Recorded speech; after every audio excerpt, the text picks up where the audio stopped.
Assalamu alaikum, my dear students. Good morning. This is your English teacher from our group of schools.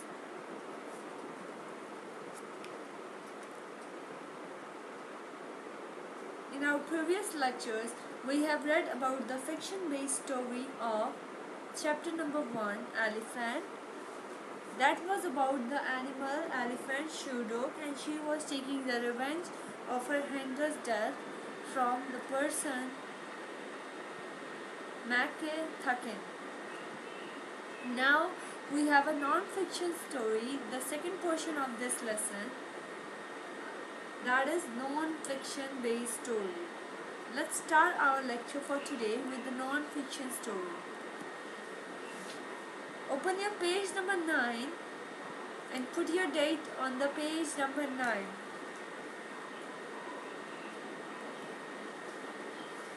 The writer of the following text was an English vet who worked in the teak forests of Burma, Myanmar in 1930s. Underline the English vet who worked in the teak forests of Burma, Myanmar in 1930s. This is a writer who is English vet means the doctor of animals who worked in a teak forest of Burma, Myanmar in 1930s. He looked after the elephants which worked in the teak forest. As did Shudok in the previous story. The Shudok was the same way the Shudok was there in the previous story. The elephants worked in the teak forest like Shudok. Because of his work with the elephants, he was known as the Elephant Bill. In the text, he describes his experience with a she-elephant called Makia, which he had previously treated for wounds inflicted on her back by a tiger. In this text, he is describing her experience with the elephant who was previously treated by him for her wounds that was infected by the tiger. Let's start about the Makia. Paragraph number 1. I know without a question that an elephant can be grateful for the relief given to it from pain and sickness. For example, I remember one elephant, Makia. She had fearful lacerations in the barrel of her back from the tiger claws, and I treated her for them every day for 3 weeks.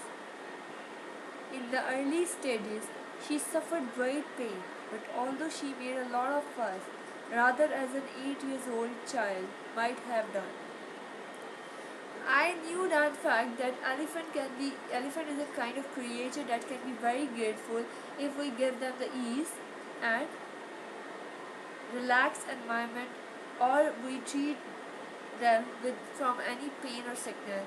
For example, the writer remembered one elephant, Makia. She had the worst wound on the barrel of her back from the tiger claws, and the writer treated her for them every day for 3 weeks continuously. In the early stages, she was very suffered. She was suffered with great pain. Although she was just like a young kid who was crying in front of the doctor. So she was rather like an old 8-year-old child might have done. She made a lot of fuss like this. She was always gave way because I was determined. She always gave the way to the doctor because she knew the fact that he will gonna treat me. He will gonna relieve me from this pain. And she let him go on. When she was sufficiently healed, when she was half done, she was a bit better, the writer, the doctor, sent her back to the camp under a reliable Burman, under a trusty Burman person, with the instructions that she was to be given light dressing of a fly repellent of the wounds. I didn't see her again for 2 months. I was having a cup of tea in camp outside my tent while 7 elephants were being washed in the creek nearby, ready for me to inspect them. The writer has to inspect the elephants in the creek nearby, ready for him to inspect, and they are being washed. The last animal come out from the creek and to return to the camp to dry off before inspection was Makia. As she passed me about 50 yards away with her rider on foot following her at heel, I called out more in order to greet him and show that I recognized him than because of any interest in the animal, which I was anyhow going to inspect in less than an hour's time. How is Machia's back?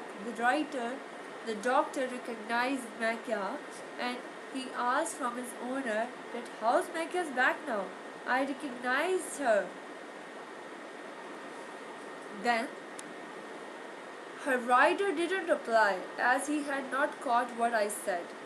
But Machia swung round, but Machia recognized him, his angel.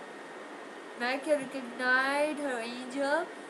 Machia swung round. Machia turned the position at the right angles to the direction in which she was going, and came towards the writer, came towards the doctor, to me. She walked straight up to me where I was sitting. I patted her on the trunk and gave her a banana off my table. And then, without any word of command, without my any order, without my any word, she just dropped herself, her body, into the sitting position, leaned right over towards me, just lay down over towards me so as to show me her back that was treated by him. Having patted her, I told her to thou. Thou means get up. And away she went, and now she is going away, leaving me with the agreeable conviction, underline the word agreeable conviction, that she had come to say thank you. Leaving him with the gestures, with the expressions that she came to say thank you to her angel, who treated her bad. Then I began to suspect that perhaps on hearing my voice, then I began to realize that on hearing my voice with which she had become familiar, she had done it merely from a habit. So this is it for today. You have to read this passage again and underline the difficult words and write down on your notebook. This is your home task. You have to read your page number 9 again and write the difficult words on your notebook. Okay, so student, this is it for today. Take care. Allah Hafiz.